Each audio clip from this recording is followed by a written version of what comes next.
इंसान के जीवन में तारीखें बदलती रहती हैं।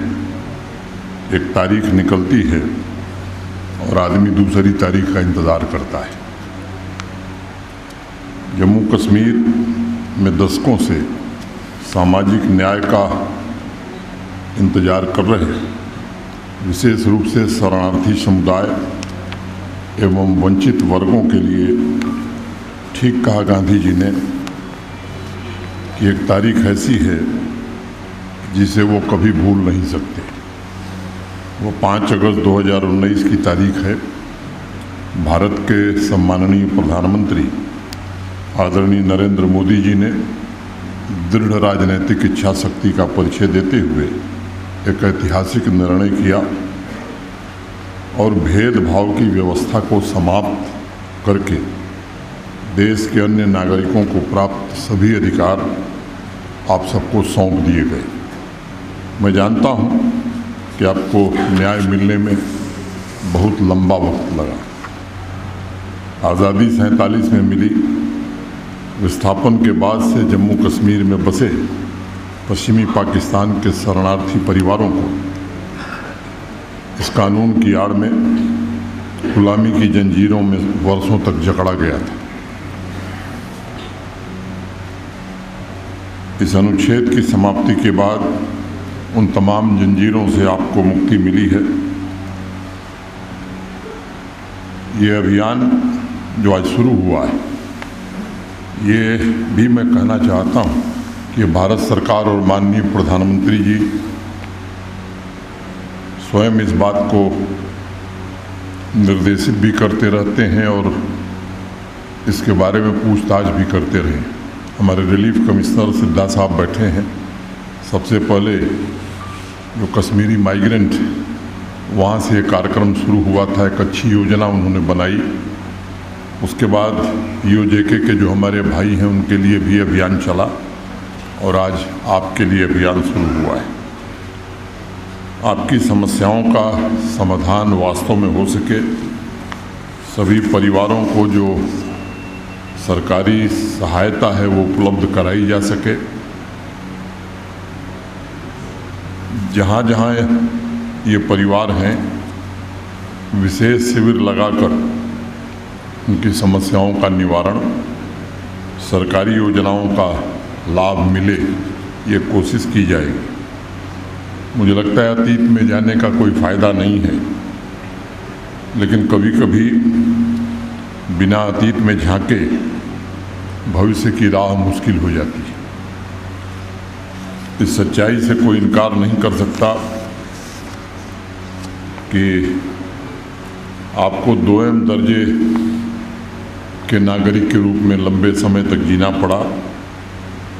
अभी भारत भूषण जी बता रहे थे तो भारत के संविधान ने अधिकार दिया है, वो विधानसभा का चुनाव हो, पंचायत का चुनाव हो, नगरीय निकाय के चुनाव हो, उसमें आप भागीदारी नहीं कर सकते थे। राज्य सरकार की नौकरियों और विभिन्न योजनाओं से आप वंचित थे। भेदभाव की ये घनघोर पीड़ा आपने लंबे समय तक झेली है। उस पीड़ा को प्रधानमंत्री जी ने संवेदना के साथ महसूस किया और आपको पहचान पत्र देकर माँ भारती की सेवा के लिए अर्धसैनिक बलों में नियुक्ति का मार्ग प्रशस्त किया।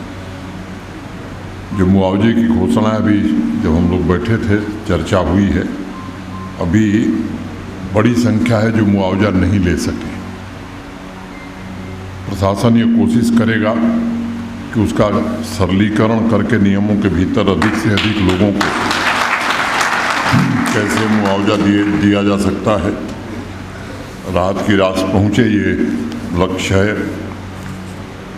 एक जो बड़ी बात है वो वाजिब समस्या है जिसे आप लोगों ने मुझे बताया है। ज़मीनें आपको दी गई लेकिन मालिकाना हक नहीं है। भारत सरकार के निर्देश पर ये काम जल्दी ही जम्मू कश्मीर प्रशासन पूरा करेगा कि आपको मालिकाना हक मिल जाए। जम्मू कश्मीर में पैसे की कमी कभी नहीं थी। भारत सरकार की ओर से। अगर देश के बाकी राज्यों से तुलना करेंगे तो अगर देश के बाकी राज्यों में 8,000 रुपया प्रति व्यक्ति जाता था तो जम्मू कश्मीर के प्रति व्यक्ति 28,000 रुपये भारत सरकार भेजती थी। क्यों नहीं पहुंचता था, उन कारणों में मैं नहीं जाना चाहता, उन कारणों को आप बेहतर जानते हैं। सच है कि 5 अगस्त के बाद स्थितियां बदली हैं। जो एक बड़ा अवरोध था, उस अवरोध के समाप्त होने के बाद जम्मू कश्मीर भारत के साथ पूरी तरह से इंटीग्रेट करे, इसकी कोशिश हो रही है। देश के दूसरे हिस्सों में जो समाज के सामान्य नागरिक की आकांक्षा है, उसके अनुरूप जम्मू कश्मीर के नागरिकों की अपेक्षाएं भी आज बढ़ रही हैं। विकास का लाभ आपको मिले, इसकी हर कोशिश की जाएगी। सरकारी प्रक्रिया में दस्तावेजों की एक बड़ी औपचारिकता है और उससे बहुत सारे लोग वंचित रह जाते हैं। हमारी कोशिश होगी कि इन अवरोधों को कितनी सीमा तक कम किया जा सकता है ताकि लोग विकास की दौड़ में पीछे न छूटें। आप सामाजिक आर्थिक विकास की मुख्यधारा से जुड़े, नई पीढ़ी देश के बाकी हिस्से के नौजवानों की तरह अपनी आकांक्षाओं और सपनों को पूरा कर सके। जम्मू कश्मीर प्रशासन और भारत सरकार की सभी योजनाओं का 100% लाभ आपको मिले, इसकी शुरुआत आज हुई है। आपकी शिकायतों का, समस्याओं का निराकरण करने के साथ साथ जो पेंडेंसी है उसे भी कैसे ख़त्म किया जाए, इसकी विशेष रूप से व्यवस्था करना।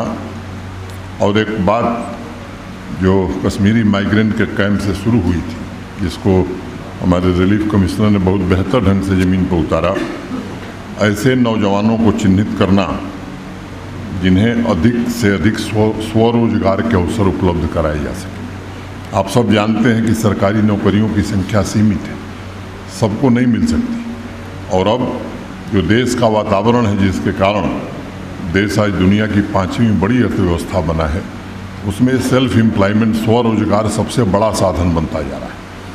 मैं निवेदन करूंगा आप सबसे कि नौजवान जो हैं वो आवें, पैसे की कमी नहीं होने दी जाएगी। जितने लोग अपना काम करना चाहेंगे उन्हें निश्चित रूप से योजना में धन उपलब्ध कराएगा। प्लेसमेंट ड्राइव भी चल रही है, उसमें भी जो सहायता होगी वो की जाएगी। मैं जानता हूँ लंबे समय तक आप सुविधाओं से वंचित थे। मैं आपको ये बात आज जिम्मेदारी से कह सकता हूँ कि हमारी नीयत पूरी तरह से पवित्र है और पवित्र नीयत से हम सब चाहते हैं कि आप भी समाज के बाकी लोगों से पीछे न रहें, निश्चित रूप से बराबर हों। और अब समय आ गया है कि जॉब सीकर की बजाय जॉब क्रिएटर देश का नौजवान बने। इसके लिए हम प्रतिबद्ध हैं। पिछले 2 वर्षों में 6 लाख से ज़्यादा नौजवानों स्वरोजगार से जोड़ने में हमें सफलता मिली। जो सरकारी पद हैं उन्हें भी पारदर्शी तरीके से भरा जा रहा है। कुछ लोग बेचैन रहते हैं, वो हर कोशिश करते हैं कि इनको कैसे रोका जाए, अवरोध खड़ा किया जाए। लेकिन मैं आपके बीच फिर इस बात को दोहरा रहा हूँ, योग्यता के अलावा कोई दूसरा कारण नियुक्ति का नहीं हो सकता। सेल्फ हेल्प ग्रुप के माध्यम से ढेर सारी बहनों को भी जोड़ने में हमें सफलता मिली। अभी बैक टू विलेज 4 का जो कार्यक्रम हुआ था, मैं आपसे केवल इसलिए जिक्र कर रहा हूँ कि उससे नीयत समझ में आएगी। ढेर सारे काम उसमें चिन्हित हुए थे। एक उसमें प्रमुख काम ये भी था कि हर पंचायत से 15 बेरोजगार नौजवान को विजिटिंग ऑफिसर को चिन्हित करना है। 15 नौजवान चिन्हित हुए और 1 महीने के अंदर जम्मू में हम लोगों ने 1 दिन में, आप सब जानते हैं कि 4290 पंचायतें हैं, अगर प्रति पंचायत 15 नौजवान चिन्हित करिए तो 62-63 हज़ार लोग होते हैं। एक दिन में 939 करोड़ रुपए 75,000 नौजवानों को स्वरोजगार के लिए आर्थिक सहायता देने में हमें सफलता मिली थी। आज फिर मैं इस सभागार में भी कहना चाहता हूं, जितने नौजवान अपना कुछ करना चाहते हैं, आपके सामने किसी एक नौजवान या किसी एक बहन को दिया गया है, लेकिन जितने इस तरह के लोग हैं, मैं उनसे निवेदन करता हूं कि आप आगे आइए, आप को दिक्कत नहीं होगी। कुछ और भी बातें हमारे सामने रखी गई हैं। मैं कोशिश करूंगा कि जो संभव है, कुछ चीज़ें राजनीतिक लोग मांग के लिए मांग करते हैं कि लोग सुने कि मैंने ये मांगा, वो जानते हैं कि ये नहीं होना है, तो और कुछ लोग भाषण कर देते हैं कि साहब ये हो जाएगा। मैं वही कहूँगा जो होगा। तो एक बात मैंने कही कि जो ज़मीन आपको अलॉट की गई, मालिकाना हक नहीं मिला, वो निश्चित रूप से आपको मिल जाएगा। जितने नौजवान स्वरोजगार से जुड़ना चाहते हैं, कोई पैसे की दिक्कत नहीं हुई। जितने लोग जुड़ेंगे, 10 लाख रुपए तक बैंक से ऋण लेने में कोई कोलैटरल सिक्योरिटी की भी ज़रूरत नहीं है। तो वहाँ में उनको निश्चित रूप से मदद की जाएगी और कोई संख्या इसकी सीमित नहीं है। जितनी योजनाएं हैं जम्मू कश्मीर प्रशासन की, भारत सरकार की, वो पूरी तरह से सैचुरेट कर दी जाएं। स्पोर्ट्स और बाकी जो फैसिलिटीज़ हैं वो निश्चित रूप से दी जाएगी। ये भी मैं जानता हूँ कि आप में से अधिकांश लोग कृषि खेती बाड़ी से जुड़े हुए हैं। इसका जिक्र करना मैं इसलिए आवश्यक समझता हूँ कि एक महासंपर्क अभियान किसानों के बीच जम्मू कश्मीर प्रशासन का कृषि विभाग चला रहा है। देश के कुछ प्रतिष्ठित कृषि वैज्ञानिकों की एक समिति पिछले वर्ष श्रीनगर में हम लोगों ने बैठक करी थी। 3 दिनों के विचार मंथन के बाद समिति बनी और उस समिति ने बहुत मेहनत किया और हमारे एग्रीकल्चर और एलाइड डिपार्टमेंट के अधिकारी भी पूरे जोश के साथ उस अभियान में जुड़े हैं। 5,013 करोड़ रुपए की एक योजना बजट के अलावा आने वाले 5 वर्षों में 5,013 करोड़ रुपया हम लोग एग्रीकल्चर और एलाइड सेक्टर में अतिरिक्त खर्च करने वाले हैं और 29 प्रोजेक्ट को हम लोग इम्प्लीमेंट करेंगे।